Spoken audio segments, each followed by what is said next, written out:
We haven't seen much of Omarion Hampton so far, but I am confident that he will be the first rookie running back to hit 1,000 rushing yards since LaDainian Tomlinson.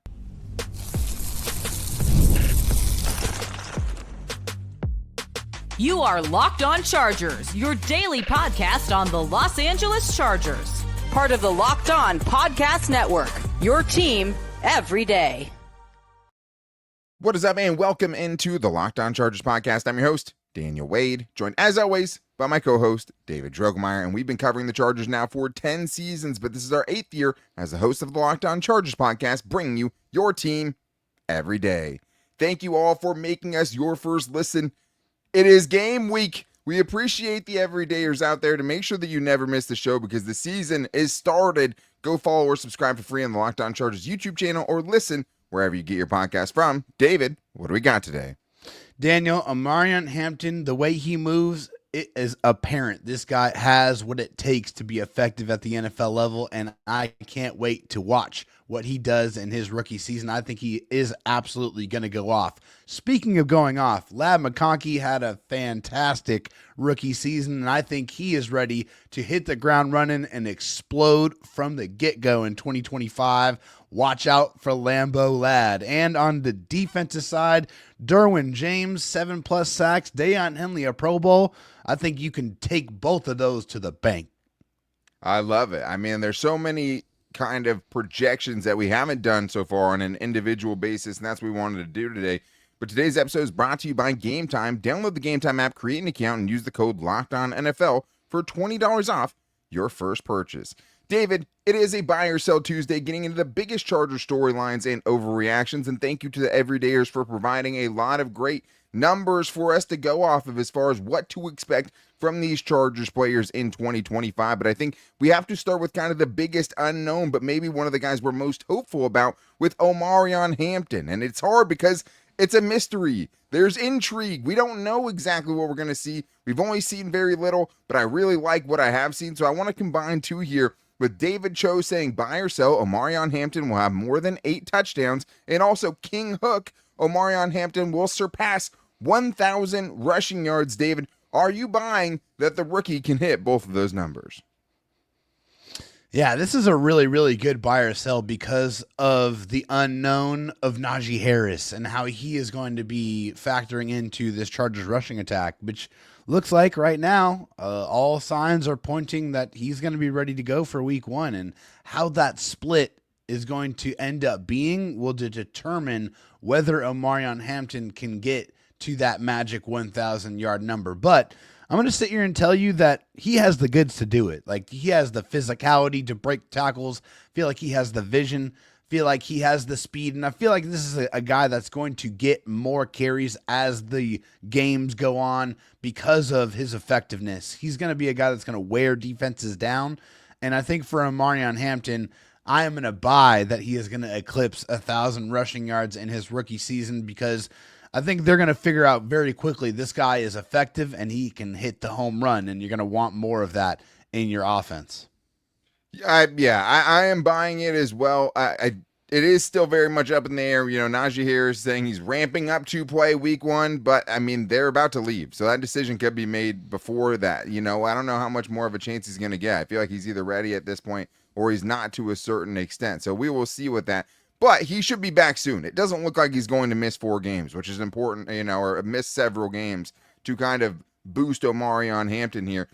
The one thing we don't know is if one of them will be the short yardage back. Both of these guys have the capability to do it, but Najee Harris could vulture some touchdowns potentially, but I'm going to buy it. I mean, no Chargers rookie running back has done it since LaDainian Tomlinson, like I said, but on the ground, he would have to average 59 yards per game, assuming he plays 17 games. It feels doable to me. It feels like, especially with the explosiveness, hopefully some more chunk runs this year, that he should be able to hit 1,000 yards, which is a little different than trying to do it in, 16 games like LT did. But I think Omarion Hampton can do it. And I think it's also part of just the unknown you have of Najee Harris, or how long it's going to take for him to kind of look like himself. But speaking of rushing, what about the Chargers quarterback? Because I think going into the season, legs leave or not, fully healthy seemingly, I think we're all hoping to see him use his legs more, David. So for the season, let's put the buy or sell here. Justin Herbert smashes his career high in rushing yards with 350 plus rushing yards in 2025. Absolutely buying it 100%. This is one of the biggest elements of his game that has been missing because of injury last year.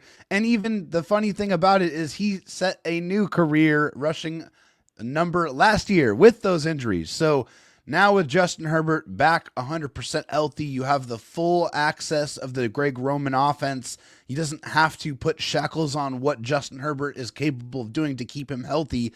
Now he can really let the wild horse run free. And I think with Justin Herbert, he needs to do that. You know, when he sees those opportunities to hit it, he can do that. He's a guy that can, he has really long strides, has great acceleration and really good speed for a guy that's 6'6". He can really run away from guys. So I'm going to absolutely buy it. I think he's going to go over 400 rushing yards. I think it's going to be a big offensive output from that respect, because once he does unlock that and make the defense respect that, it's going to make him even more dangerous than he already is.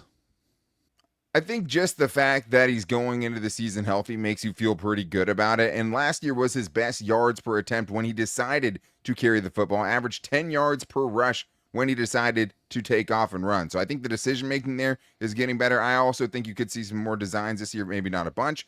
But let's look at the passing numbers. I will also buy Justin Herbert's rushing statistics. Buy or sell, Justin Herbert goes over 22 passing touchdowns and 3,700 passing yards. The reason these numbers are that specifically and maybe seem a little low is because that's what the over-unders are at right now on FanDuel for their futures. They have it at 22.5 touchdowns and 3,650 passing yards. He got over both of those numbers last year, David, and I think it must be maybe them trying to weigh in potential injury factor, because with the weapons he has around him, with better running game potentially, obviously the offensive line we know has its issues, and last year's unit did as well. But I don't see any reason he would go under those numbers in 2025 with all the things now he has going for him that he didn't last year. The only time that he hasn't done that is when he didn't have a fully healthy season. That's the only time that he has not hit those benchmarks. He's definitely going to do that. I think he's going back over 4,000 passing yards, and I think it's going to be that way for the foreseeable future. With his cadre of weapons, I think he's ready to go back to being air assault Herbert. Yeah, it's hard to me to believe that, even with a better running game, even if they run it a little bit more, it should lead to more opportunities, more extended drives, less halves where you're getting shut out offensively. So that would be my counter argument to potentially a better running game and potentially more rushing attempts than last year. But favorite career target is back in Keenan Allen, more weapons around him. I don't see how he goes under those if he plays all 17 this year. But that's going to be what it is with him rushing or throwing the ball, is how long can he stay healthy where they can let him have that free reign to go and run around as much as he wants to. But let's do one more here and get to a rookie with Oronde Gadsden II. This is from Jackson, who says, buy or sell, Oronde Gadsden, 600 receiving yards, 6 touchdowns, and an average catch of 8.3 yards per catch. So I would go way up on the average yards per catch. I mean, we just saw Stone Smart average more than 13 2 seasons in a row. He could have a similar role to what he had last season. But, David, I think we need to maybe reduce our expectations about what Oronde could do as a rookie, because those would basically be the best tight end season that Justin Herbert has ever had at quarterback. Yeah, I love Oronde Gadsden. I see the potential there. It absolutely is there, but I think with the guys in the room, I just don't think that number is going to be achievable. I'm going to sell it. Yeah, I think it's just, they have Tyler Conklin, who is the starter right now, right? They have Will Dissly, who's going to be on the field for blocking purposes. Hunter Henry had 613 yards and 4 touchdowns. Justin Herbert's rookie season. That's easily the best tight end production season that he's ever had. I know the guilty as charged guys, when they were on here, said, hey, maybe we should put more around 250 or 300 receiving yards, and that would be a good season. I think he could definitely go over those numbers, but it's saying 606 touchdowns, unless there's a major injury and he's just forced into a much bigger role. I just can't see it happening right now, but I do think he will be a big playmaker. He will be part of this offense, and he'll have some very important plays this season. But we still have more to get into, including the receiving core. Will Ladd McConkey go for over 1,300 yards? Will either of the Chargers rookies hit 1,000? We're going to get into all that and more in today's Locked On Chargers podcast. First, though, I need to tell you guys that the NFL season is back, and honestly, there's nothing better than being in the stadium surrounded by fans, cheering your team on. But let's be honest, getting tickets can be a hassle between queues, login screens, and prices jumping up at checkout. It's super frustrating, and that's why I use Game Time, the app that gives you the advantage, and it gives it back to the fans. Game Time is fast, easy, and backed by the Game Time guarantee. You'll always get 100% authentic tickets delivered on time and at the best price. Plus, all fees are included, so the price you see is the price that you pay. No surprises at checkout. I pulled up the Game Time always when I'm ever looking for something to do for the weekend, but of course now with football season, if you want to go see a Chargers game, make sure you're doing it with Game Time because you know you will get the best price. They will match it if you find it at a better price in the same section in row somewhere else. That's how you know you're getting the best deal. Plus, you can see exactly what your view is going to be, exactly what your experience is going to be when you get to your seats. So download the Game Time app, create an account, and use the code LOCKEDONNFL for $20 off your first purchase. Terms apply, but again, it's promo code LOCKEDON NFL for $20 off. Swipe, tap, ticket, go download Game Time today. The NFL season is here, and FanDuel is making sure you're ready for kickoff with a can't-miss offer. This is one of the best ones I've seen. Right now, new customers can bet just $5, and if your bet wins, you'll get $300 in bonus bets to use across the app. I love using FanDuel because it fits however you like to bet. Player props, building a same-game parlay, or even jumping in live as the action unfolds. I know I have a parlay group chat where I'm always getting with the boys and trying to cook something up on any given weekend, of course. But also, there's just so many things. There's such a variety. You can bet on so many things, even for week one, whether it's Justin Herbert's passing yards totals, or if you just want to go with the Chargers over 8.5 wins. Everything you're looking for, you can find at FanDuel. And right now, the Chargers are still 3-point underdogs against the Kansas City Chiefs on Friday night, only a couple of days away. So, are you ready to play? Download the FanDuel app now by visiting FanDuel.com to get started. That's FanDuel.com to place your first $5 bet.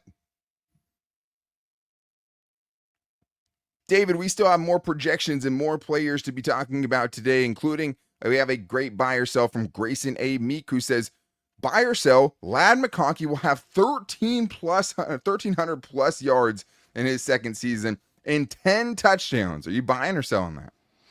I absolutely love Ladd McConkey, and I am very excited for his prospects of what he is going to do in his NFL career. However, I feel like with the influx of the receiving targets available, including old pal Keenan Allen, I think it's going to be pretty hard to hit those type of numbers. I mean, that's clear wide receiver one, and he absolutely is going to be that for this football team. But I just feel like there's going to be some cannibalization going on that's going to not allow him to be able to hit quite those lofty numbers. I feel like he's going to have a great year, but I'm not going to quite buy that extensive of a performance, so I'm going to sell it. I totally understand that too, but I honestly kind of think it has a different effect. I mean, I'm thinking of the extra weapons as less attention that can be paid to Ladd McConkey. The one part I have a hang up here with is 10 touchdowns, especially when you add some, notable red zone kind of additions, guys like Arondé Gatson and Tyler Conklin, guys like Trey Harris and Keenan Allen, who can both help you in that situation too. 10 touchdowns, I think, might be tough. 1,300 plus yards, I'm buying it 100%. I mean, he had 1,149 last year, and he had 50 yards or less in his first 6 games, every game except for one. He went 10 for 10 his last, 10 games, and he had 80 or more receiving yards in 7 of his last 10 games last year, plus absolutely went nuclear in the biggest game on the biggest stage with all the attention paid towards him with 9 catches, 197 yards. So, yeah, I think Ladd McConkey's a top 10 receiver. I think he hits 1,300 plus receiving yards this season. But let's talk about another veteran, a guy that's close to our hearts, and that is Keenan Allen. And we have a very specific buy or sell here because he has a very specific milestone on the horizon. And the buy or sell is this.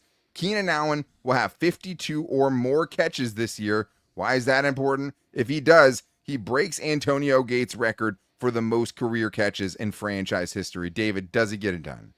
Keenan Allen has never had a season in the NFL that he has played healthy where he has had less than 66 catches in a season. So that's including last year when he was with Caleb Williams, a rookie quarterback, and a couple of other young rookie wide receivers that were going to try to eat into that total. I mean, DJ Keenan Moore Allen was the number one wide receiver, right? So he was Right. wide receiver 2 there last year and still put up 70, right, and over 700 yards. Exactly. So with that being said, I'm going to buy it. Keenan Allen will take his place as the man in history of the Chargers to catch the most footballs, and I think it's deserving because this guy's like 7'11". He's always open.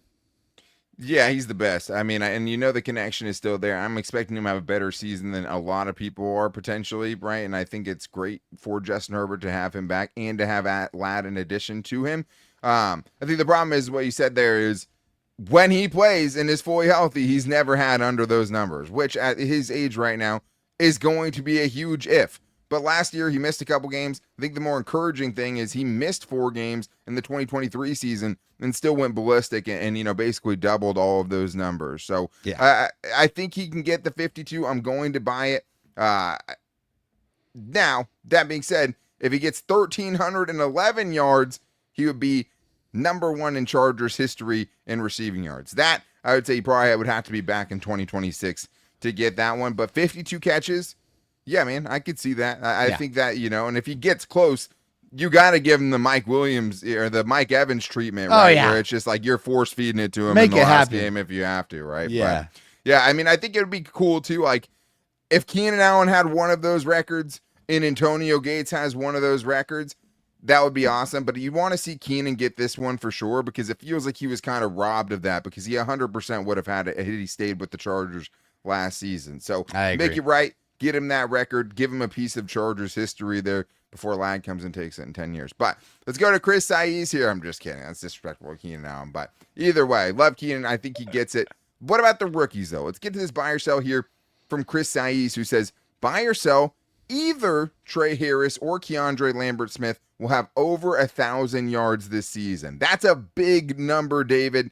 I know we're high on the rookies. Can not both of them, but either of them hit that number in 2024. No, they cannot. Or I'm sorry. 2025, I should say. Yeah, I think that this is a situation where I love both these guys, and I feel like at some point in the very near future of their career, they're going to be featured and they are going to have very, very good seasons. But I just think that with the other receivers that are on that are clearly above him on the above both of them on the depth chart, they're going to have to do some fighting to be able to get on the field, to be able to get their catches and earn their opportunities. So 1,000 is just not a number I can see for guys that are not clearly going to step on the field immediately on the depth chart. Whether you like it or not, Quentin Johnston's going to have a role on this team, and he's probably at least going to start as the starting wide receiver or one of the 3 starting wide receivers, right? That just is what it is. If you don't think that, you just haven't kind of been paying attention. Now, could one of those guys usurp that spot and be wide receiver 3? Sure. Could one of them pass Keenan and become wide receiver 2? It could happen. But 1,000 is a huge number, and it's just something that hasn't happened very often, not even just in history of the Chargers, but in history in general. But for the Chargers specifically, the only players to ever do that as rookies in the last 47 years are Keenan Allen and Ladd McConkey. They're both playing for this team right now. The only other guy to do it is John Jefferson. It's happened 3 times in 60-plus years of this franchise, right? That is a ridiculously hard number. Not only that, those 3 guys are the only ones that have had 700-yard receiving seasons as rookies, right? It's really, really hard to get. I know we see 1,000 yards. It's easier to do now than it once was. It's very improbable, very unlikely, and it should make you appreciate more what Ladd was able to do last season, what Keenan Allen was able to do in that 2013 rookie season. Yeah, truly special. Very, very special stuff, and probably made us take that number specifically for granted. Now, could they combine for 1,000 yards? Maybe. Yeah, I could see that. Yeah, I could see that. Yeah. I could buy that. But there's, you know, they're going to be used in different roles, David. You've talked about it a lot, which makes this one from Andrew Murray kind of interesting. We'll do here real quick. Buy or sell Keandre Lambert-Smith will lead the league in yards per reception. Now, that's something maybe you could get a little closer to. Yeah, I can see that. I still am probably going to sell that, but I can buy likely, top though. 5 in yards per reception because I know he's going to be a guy that's going to stretch the field. He's going to use that force 3 speed to go up and get the football. He's already shown that he can do that. Justin Herbert's going to get him the ball for sure. Yeah, I mean, he averaged more than 20 yards per catch in the preseason. I mean, they used him in a very specific way for big chunk plays. And when they targeted him doing that, it worked out for them more often than not. So unless, like you said, unless it's major injury or something like that, it's going to be hard for these rookies to put up big overall total numbers, put up 1,000-yard seasons, but they can still have a big impact this year. And that's kind of the point of wanting to do this. And as far as yards per catch, I mean, for qualified receivers, maybe minimum 25 targets, I could see Keandre Lambert-Smith being up there for sure. But I also think he'll be more than just a deep threat eventually. Will that happen this season? Hard to say. But we still have more great stuff to get into, including if Derwin James could have 7 sacks after leading the league in sacks at his position last year, and if Deion Henley can put it all together for a Pro Bowl year. We're getting all that and more in today's Locked On Chargers podcast. This episode is presented by Yahoo Fantasy. The NFL season is right around the corner and you can feel the buzz. Fantasy football season is here. Everyone's researching, drafting, and building their championship squads. If you haven't joined a league yet, now's the time because it's all happening on Yahoo Fantasy. This year, we're playing football on Yahoo Fantasy, me, David, and the Locked On Chargers podcast, and you should too, whether you're a first-timer or a veteran creating your millionth league. Yahoo Fantasy is loaded with fun ways to play and compete in brand new features that make the game even better. I have a fantasy draft coming up after this podcast that we're doing right now, but with the season kickoff on September 4th, now is the time to start playing Yahoo Fantasy with offers and so many fun ways to play, including the Guillotine League, where the lowest scoring team gets eliminated each week until there's only one team left standing. Or if you want to play instantly with friends, try the new Draft with Friends mode. It's not too late. No crew, no problem. Join a public league. The easiest way to play the NFL season kicks off September 4th, so don't wait. Start your league now. Draft now at yahoofantasy.com/LockedOnNFL. That's yahoofantasy.com/LockedOnNFL. I also need to tell you guys about Monarch Money because most people can't name all their financial accounts or even what they're worth. I know I couldn't. Whether it's 401ks, properties, or investments, when you don't have the full picture, you can end up leaving money on the table. And that's why there is Monarch Money. It's an all-in-one personal finance tool that brings your entire financial life together in one clean, easy-to-use interface on your laptop or on your phone. Monarch does all of the heavy lifting for you. You can link all of your accounts in minutes, see clear data visuals, and get smart categorization of your spending, and finally feel in control of your money without ever having to touch a spreadsheet. I know one of the things that stood out to me was the things and subscriptions that I was paying for, and a couple of them, man, I swear, like I hadn't used them in years and totally forgot that I was paying for them. But for me and my wife to both have that together and the collaborative features to be able to help us keep all of our finances in order, especially now that we have a 17-month-old running around, it's been huge. So don't let the financial opportunity slip through the cracks. Use code LOCKEDONNFL on monarchmoney.com in your browser for half off of your first year. That's 50% off of your first year at monarchmoney.com with code LOCKEDONNFL. David, we still have more buy or sells to get into on this Buy or Sell Tuesday, back in the swing of the regular season, as we will do every Tuesday, getting into our biggest Charger storylines and overreactions, and I'm so excited about it. Obviously, one of our favorite days of the week, but thank you guys for making us your first listen. For your second listen, check out the Locked On NFL season previews over on Locked On NFL. Every division winner, breakout stars, and Super Bowl contenders, an 8-episode series with everything you need to know about the NFL season. Find it out on Locked On NFL on YouTube and wherever you find your podcast from. David, we have more to get to here. Let's talk about something that we haven't talked about so far, and that is the defense. Let's get to this one from Don to the T, who wants to know about the Chargers' arguably best defensive player, Derwin James. He says, buy or sell. Derwin James has 7 sacks, 3 interceptions, 1 scoop and score in week 1 in Brazil. One love from Montreal. David, that is a hefty stat line. We know that if there's anyone that can fill up the box score and hit kind of a little bit of everything, it's Derwin James. Can he put together that ridiculous season? Because that's a season that gets you some probably Defensive Player of the Year votes. Yeah, I think it absolutely does. And I think one of the things that works in Derwin James's favor is now they know exactly how to use him. They know where they're going to play him. Now they know after an all-pro, selection as a slot corner that he needs to be up close to the line of scrimmage, wreaking havoc. There really isn't, I think, any safety in the league that rushes the quarterback like Derwin James does. He is literally shot out of a cannon, and that's why I'm going to buy the 7 sacks. I think the 3 interceptions is going to be a little tough just because of how he is used. but I'm going to go 10 sacks. I think Derwin James is going to go crazy getting after the quarterback. He's going to be a big part of the pass rush of the Chargers this year.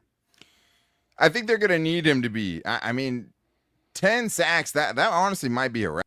So that would be a heck of a season. I mean, if he was able to do that. I mean, let me look it up. Yeah, the record is 9.5 by Jamal Adams. I think we've talked about this before if he could get double digits. So that would be an NFL record. That would definitely put him in the Defensive Player of the Year conversation at the very least.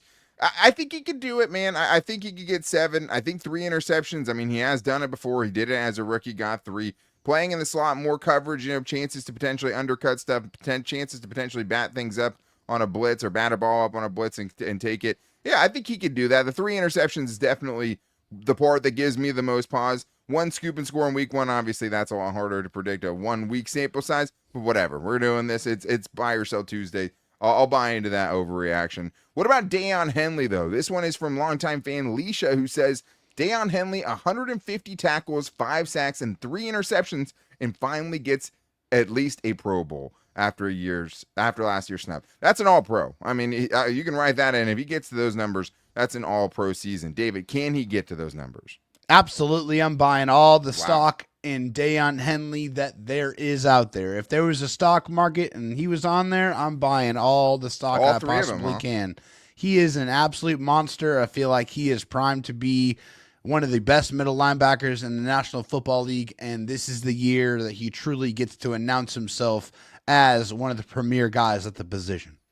Yeah, the one part that holds me back there is 5 sacks. And I just think that it's hard. I don't think people realize how hard that is to get 5 sacks as an off-ball linebacker, because only 5 guys did it all of last season. And this is something that was not a strength of Deion's game last year, and we're hoping he can get a lot better there. 5 sacks as an off-ball linebacker, that is really, really tough to do. That's the one I have problems with, why I would sell it as a whole. But 3 interceptions, 150 tackles, I think he can do that, and I would buy that part of it, even though there was only one off-ball linebacker that had 3 interceptions last year, and that was by himself at number 1. So I think Deion has potential to be one of the best coverage linebackers in the NFL. I think he can get to 3 interceptions this season. He got the monkey off of his back. He got the first one in the last week of the year last year, and 147 tackles last year with a torn labrum for most of the season.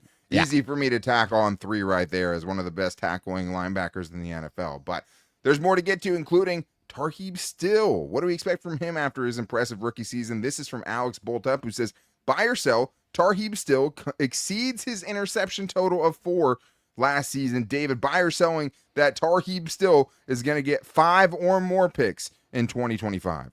I like how he has handled himself this offseason. He's been laser focused. He's been locked in. He's been working out heavy. I feel like he is ready to break out. He has the ball skills, and I think he is going to definitely do that. I think a big year for Mr. Tarheeb Still. He's going to be one of the better corners, better young corners in the league. 5 interceptions for Tarheeb this year.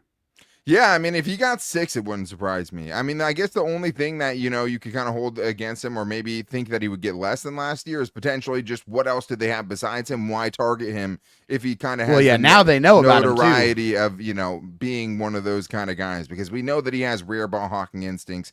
We know he put the work in the offseason. He only started 12 games last year and still was able to pick off 4 passes. And we're obviously thinking about all of these numbers and playing a 17-game season. So if he plays 17 games, I think he absolutely gets to 4. I think we could see him get to 6. And like I said, it wouldn't surprise me. The one thing that could get him, right, the reason probably why he wasn't a bona fide, no doubt about it, starter in Jesse Minter's mind are the mistakes, right, in the run game, the missed tackles, selling out on a pick and not getting there. That'll always kind of be him finding that line to be aggressive, be the ball hawk, but limit those big-time mistakes that end up being big, giant plays. So that'll be the big thing for him, but I think he gets it. Let's get to one more here from Superfan Zach, who says, buy or sell, Tuli Tuipulotu will have 10-plus sacks, and we wanted to add on to that another Chargers captain, Khalil Mack.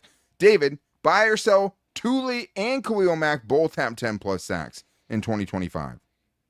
I like it, and the reason why I like it is because I know that there is only real one singular focus for Khalil Mack, and that's to do anything and everything in his power to get this team to the playoffs and to do damage in the playoffs.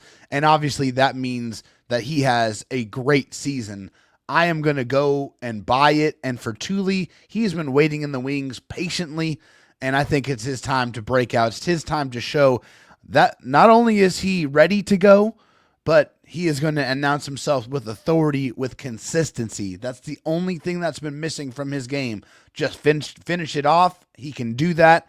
20 sacks for this duo, and I'm excited to watch them tear it up. Yeah, man, I think the hard thing with Thule is obviously just because he played so much last year. Like, he had the most pass rush snaps and the most snaps of any of the edge rushers. So even though he was the third guy because Joey Bosa was still on the team, he had the most opportunities and he had the most sacks on the team. And I think maybe one thing that swayed me is just how seldom this happens. Like, it having 2 10-plus sack guys, it just doesn't happen very much, and it does not happen for the Chargers very often at all, including it hasn't happened for them since 2017 when Melvin Ingram and Joey Bosa barely scraped by. It was 12.5 for Joey and 10.5 for Melvin Ingram. That's the last time 2 Chargers had 10-plus sacks in a season. Before that, it hadn't happened since 2006 when it was Sean Phillips and Sean Merriman each getting over 10 sacks. So the last time they had 2 8-sack guys was 2017. So this is just something it's really hard to do. I think Khalil Mack's going to obliterate it. Like, I think he's going for, 13, 14 sacks this year just based on, what we've seen in the reports out of training camp, which is really all we have to go off for someone like Khalil Mack, right? Especially who didn't play in the preseason. I think I hoped to hear more about that with Thule, right? Because the thing is whenever we talked about Khalil Mack dominating practice and him going up against terrible linemen brought up and all these things, those are the same people that Thule's going up against. We didn't hear about Thule just dominating practice and just being an unstoppable force this year. I hoped we would, because I've been in the part of the 10-plus sack for Thule fan club. But it feels like Khalil Mack is kind of reached deep down into the bag, and staying healthy is obviously going to be something for someone his age always. But man, it feels like he's raring to go, and I think we could see closer to 17 sacks than we are to the 6 sacks that he had last season. I would be willing to put a sizable bet on that.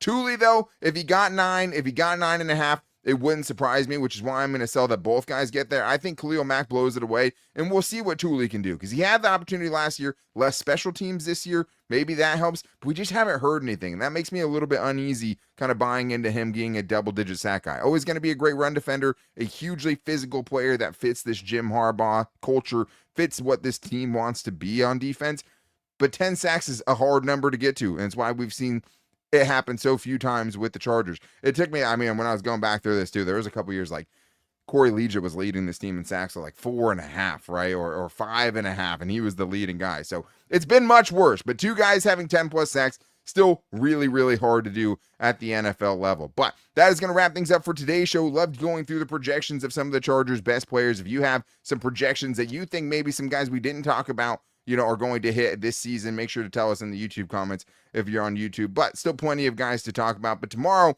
we're going to talk about if the Chargers can still hit double-digit wins even after losing Rashawn Slater. I think that's a big question. He is a great player. But to make sure you don't miss it, go subscribe or follow for free on the Locked On Chargers YouTube channel and listen wherever you get your podcast from, as well as finding the show every day on all of our social media, where you can also hit us up for Buy or Sell Tuesdays or Fan Mail Wednesdays, whatever you want to get involved with, at Locked On LAC on Twitter, at Locked On Chargers on Instagram, and our Locked On Chargers Facebook page. But make sure you guys are back here tomorrow. We're full go until the season starts on Friday night in Brazil. But until then, guys, take it easy and go Bolts.